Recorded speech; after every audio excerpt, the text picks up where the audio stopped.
Ng Eco Waste Coalition sa mga deboto ng itim na Nazareno na isama sa kanilang panata ang pagpapanatiling malinis ang kapaligiran sa pista sa Biyernes.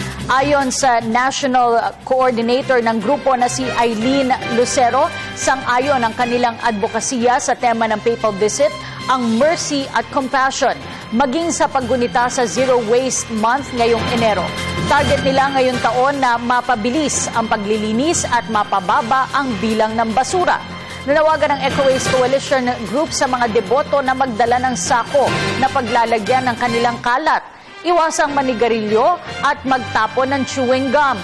Isa lamang ang grupo sa mga katuwang ng MMDA at lokal na pamahalaang lungsod ng Maynila sa pagpapanatili ng malinis at maayos na pagdiriwang ng pista ng itim na Nazareno.